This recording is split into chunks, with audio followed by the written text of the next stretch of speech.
Hello, everyone. This is Chris from LifterLMS. It's a WordPress plugin that makes it easy to protect, sell, and create online courses. And in this episode, we're going to be talking about writing how to maximize conversion and messaging on a sales page. A person from the LifterLMS community, Mama Red Knight, is here with us. She's going to be in the hot seat. And we are going to look at a sales page for her Tame the Beasties, which we're going to talk about here in a little bit.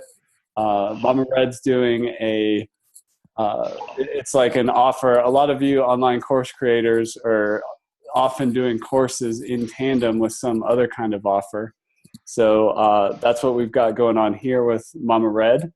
Tony Ubertaccio is here with us from New York City, and you can find Tony at TonyUbertaccio.com. And yeah, I'm going to kick it over to you, Mama Red. Tell us a little bit about yourself, who you are, what you do, what we're looking at today. Hey there, guys. It's great to talk with you. This is Mama Red, and I'm in Indianapolis, Indiana. And if I could say what my passion is, it has nothing to do with business and everything to do with message. And part of the reason I do what I do, which is help people deal with the technology, which I call the tech beastie, deal with the content beastie, because every business is in the content business. And those are two of the things that I happen to be really good at. Plus, I'm a really, really, really lazy person when it comes to technology. I wanted to do as much work as possible, so I have what I call the back-end beastie. So these are all the things that most of the small business owners really struggle with, and my passion is to get your message out, and that's how you do it. Love it. That's awesome. And so I'm Tony Ubertaccio, and I'm going to help kind of we call it tear down or build up the page and make it a little bit better. So let's dive right in. We're going to try and do this as quickly and as efficiently and with as much fun as possible. So I'm going to share my screen, and we're going to dive into Mama Red's sales page and share. It's good, Tony. Can you guys see it? I'm not seeing, there it goes. Got it. Perfect. All right. So we talked quickly before the recording went live about the page, and we got some information. And so what we're looking at is a sales page right now that actually hasn't been seen by anyone just yet. And I think that's a big deal.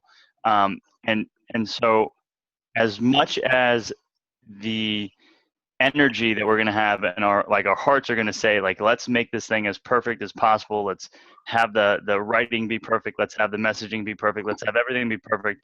At the end of the day, you don't know what perfect is until people actually see it. So Mama Red, I'm going to challenge you to get some actual customer style eyeballs on this page as quickly as possible, because it actually reads really nicely. Mama, like you say that you care about messaging, and it's clear, like, you've done a really good job writing this sales page. And I don't want to read it out loud, but it just it asks a really great engaging question off the top. What if you could easily get more raving fans on social media without busting your ass or learning the techie stuff? It's possible. Awesome. And I'm imagining for the rest of the page, you're going to explain how it's possible. Yes. What I'd say, though, is that you spend some time here talking about some of the pain points, right? Mm-hmm. And I think pain points are necessary in a sales page process.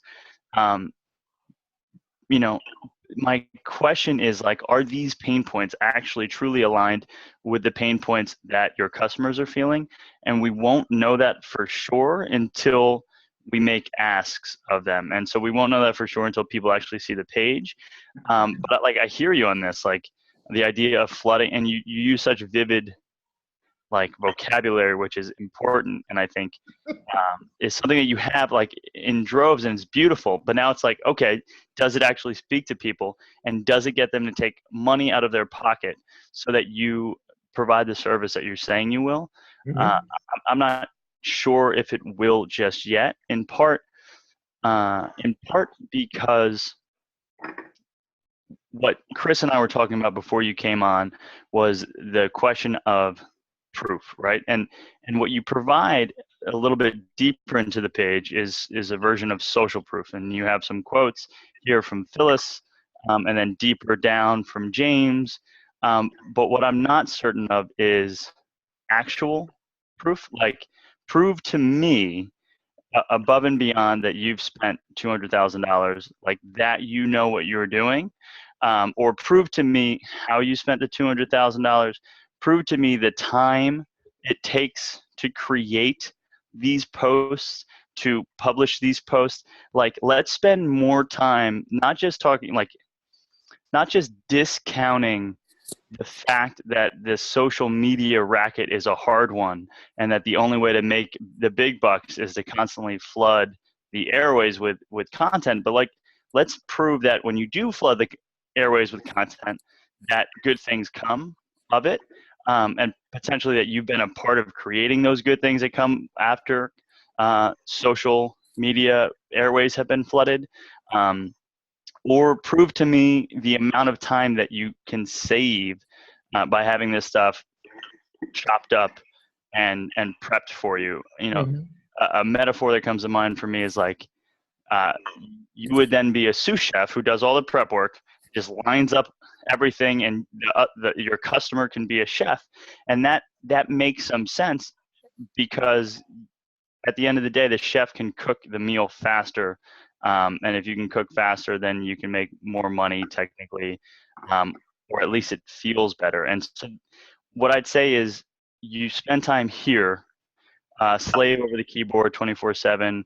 But like I say, potentially the next pain point is to talk about what next. So you put in a lot of time, and what comes of it, or you don't put in the time because you've become disenfranchised with the whole process. You took 2 months or 3 months and you committed to making a post every day and nothing happened. What happens next? May I share something? Or I'm sorry, I didn't mean to interrupt. Please, no, yes.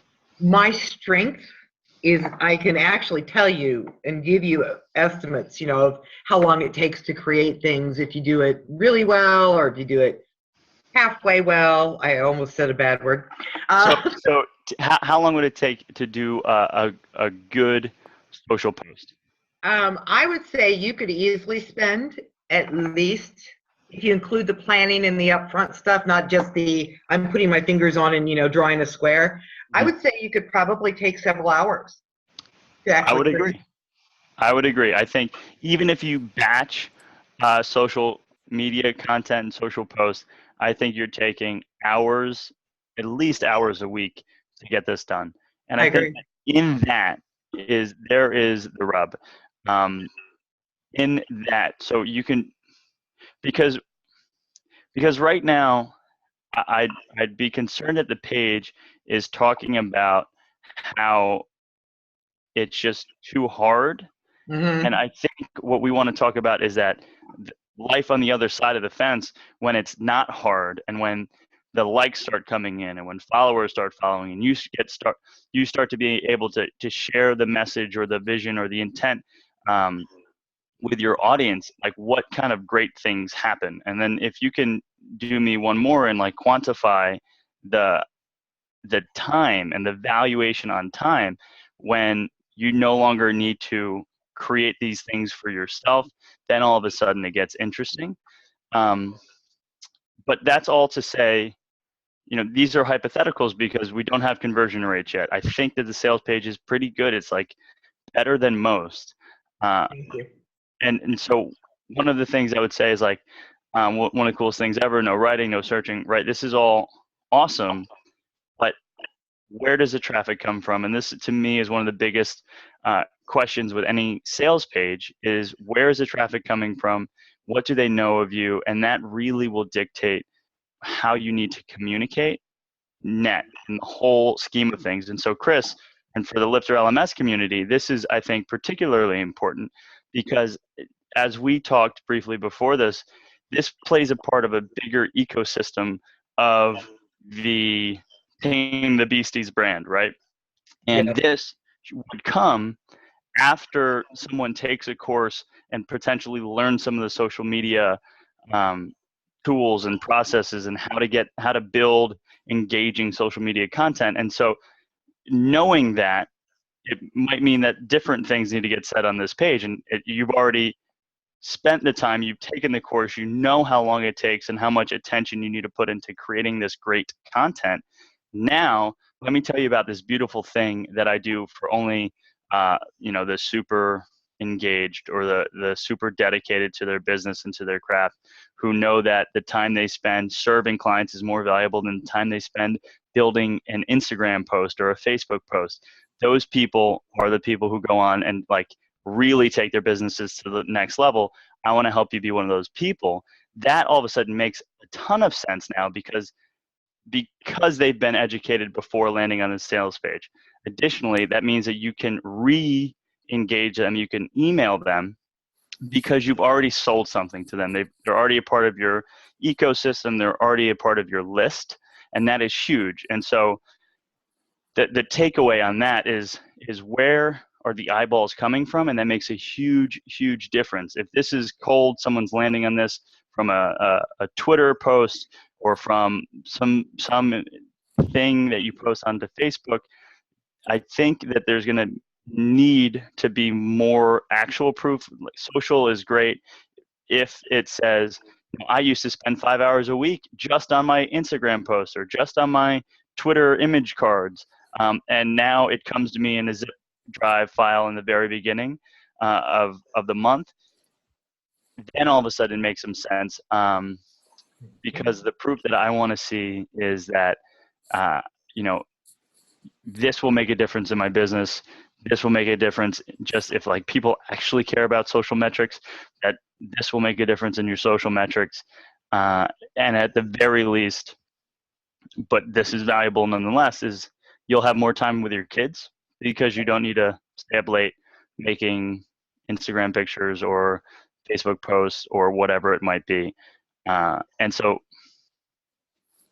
I kind of rambled there, I feel, but those are the main points. It's where are the eyeballs coming from? Are the pain points that you press on this page actually the ones that are going to trigger people to purchase? And we won't know that until eyeballs are actually on the page with the intent to purchase.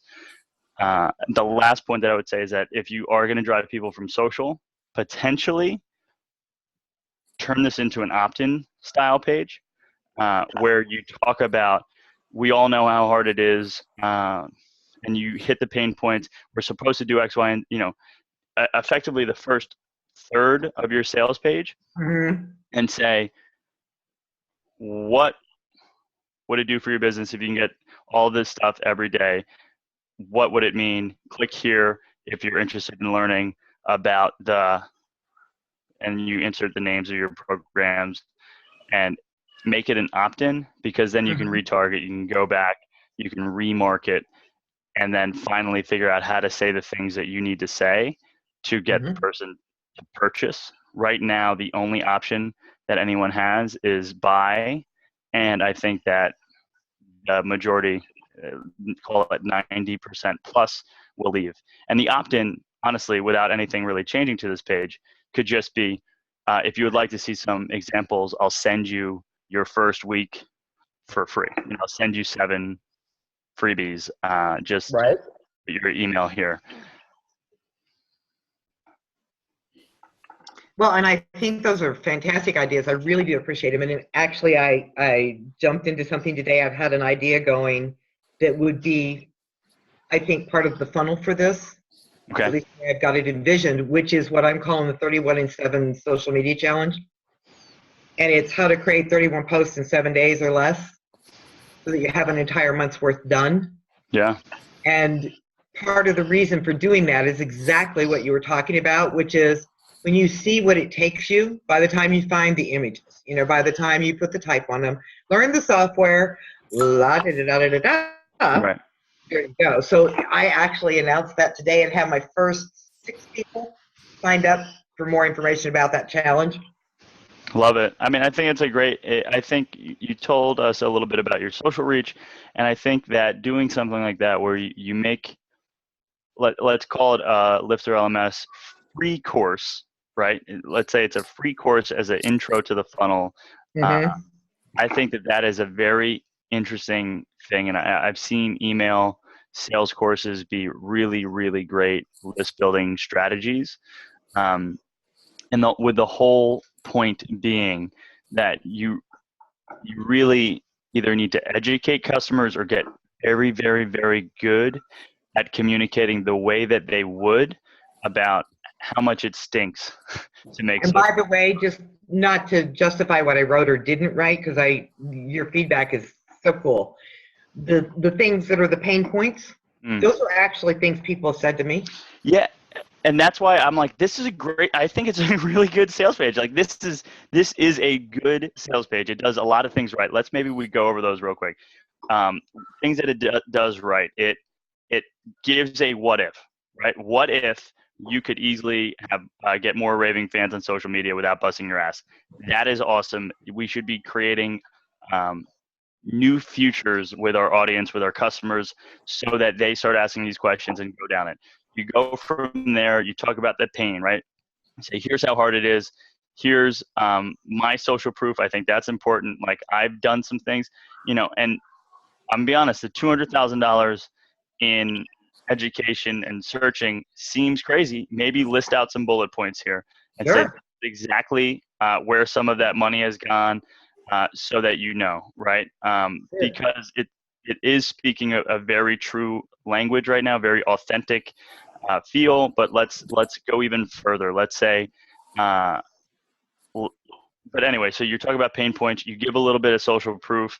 You say that you have an audience, which is important, and people who weren't ready to invest in one-on-one sessions.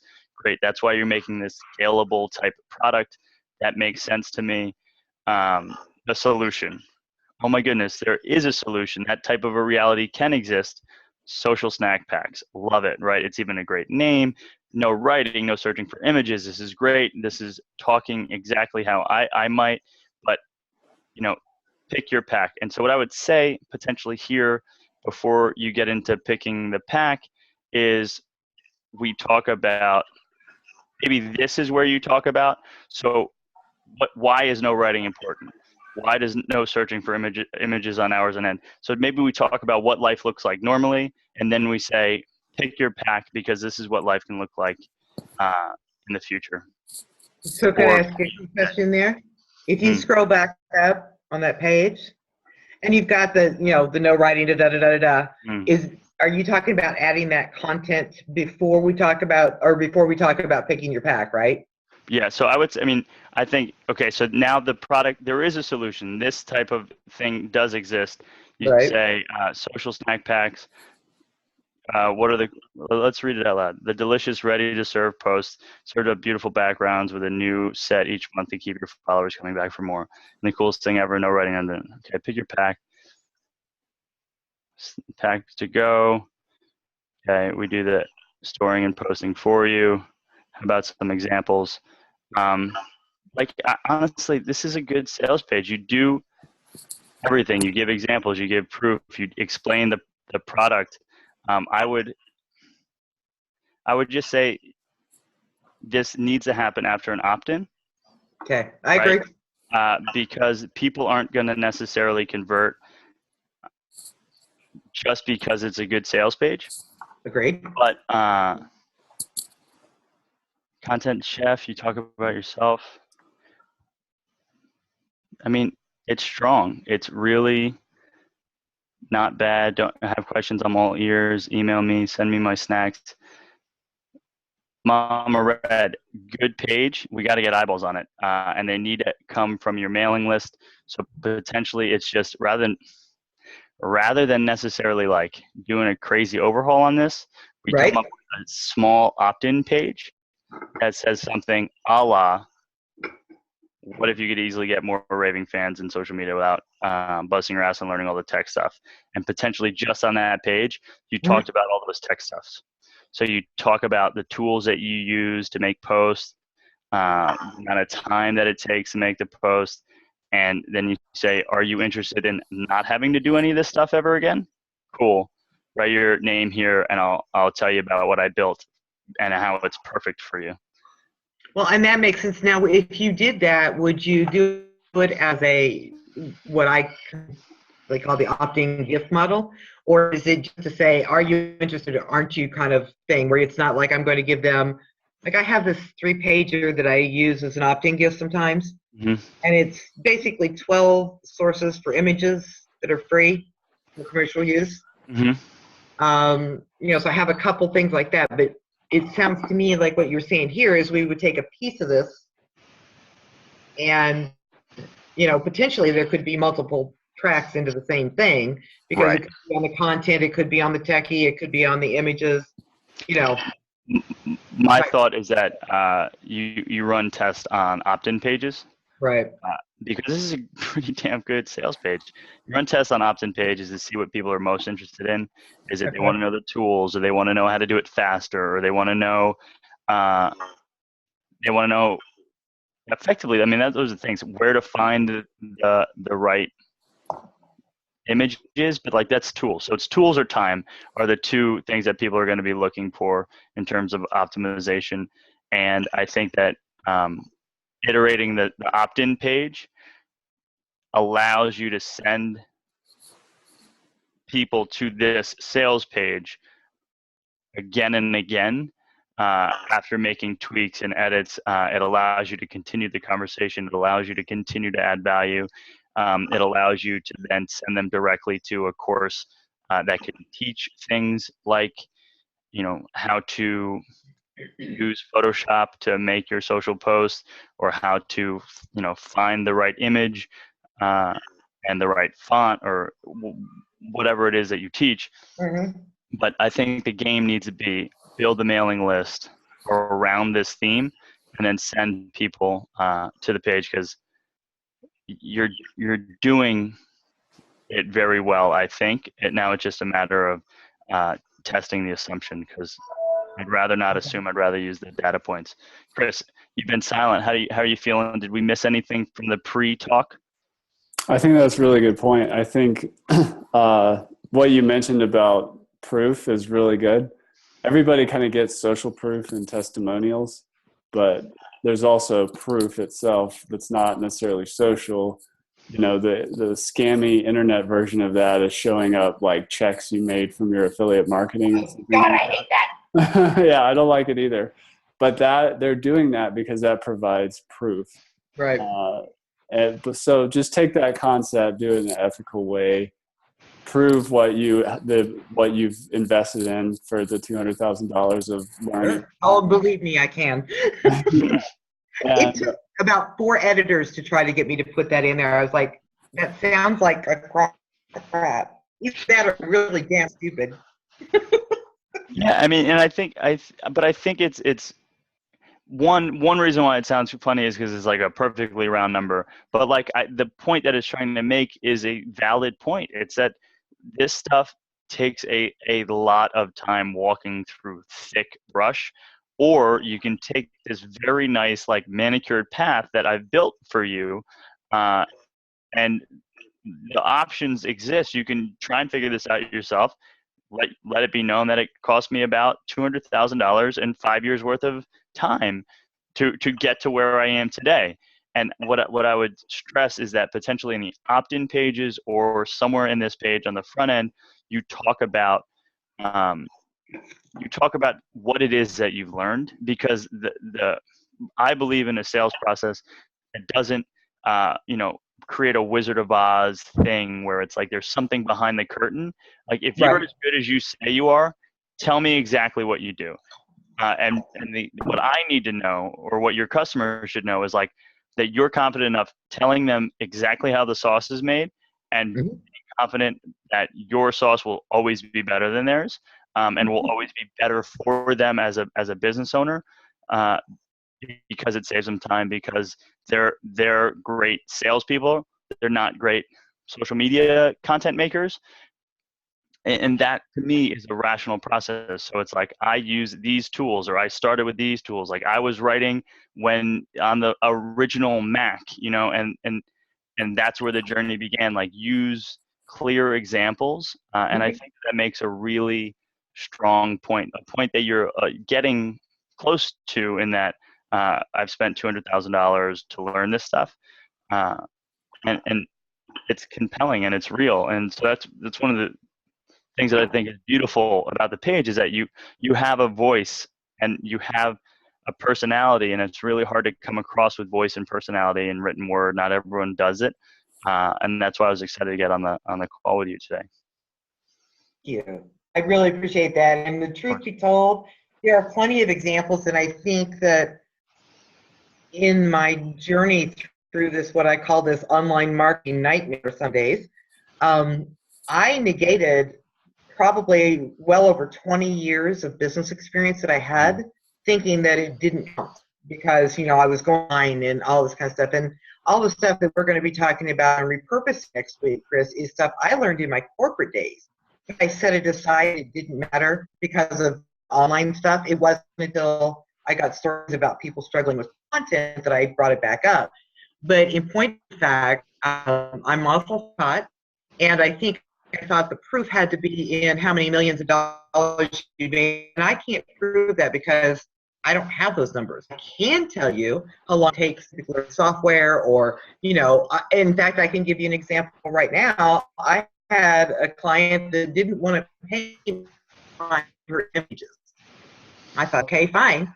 I had her at my lowest dollar value, and if it wasn't worth it, you know, I wasn't going to sit and fight with her. I was just done. 5 days later, she finally a list of about 13 links complaining that it took her 2 full days to find the images. Yeah. And I'm thinking, well, gee, even if we go at a moderate rate of $50 an hour, you know, and that wasn't creating what I call social snacks. You know, that wasn't creating anything. That was just finding the images. Right. And I'm thinking, well, 16 times, whatever number, Well, that's quite a bit of money. Just from a branding perspective, from your what we've talked about before, Mama Red, just your history and, you know, learning online marketing, purchasing products, trying things, and so on. That resonated with me, and that whole self-taught thing or whatever. So telling that story a little bit, it has a lot of value that people can connect with.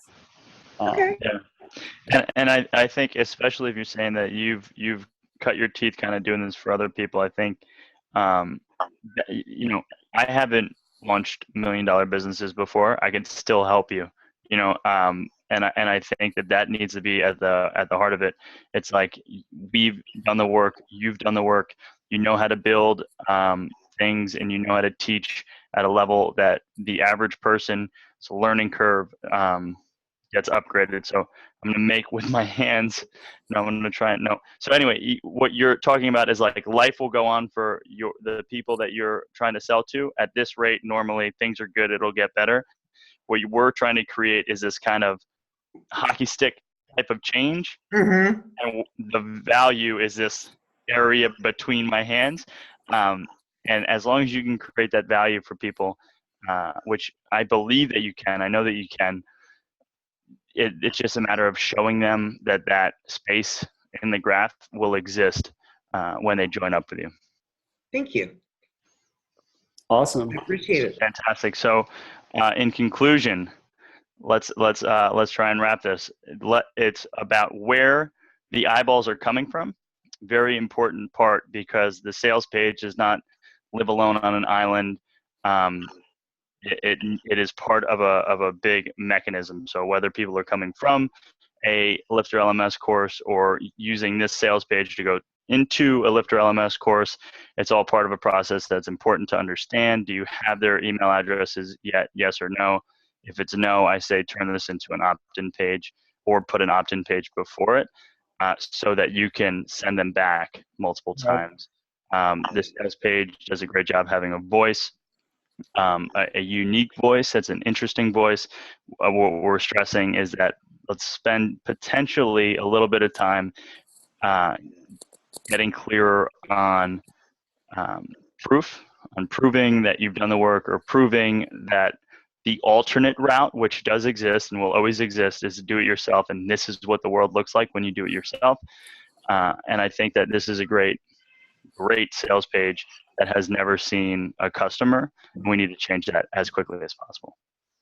Thank you. And may I ask you one question? Mm-hmm.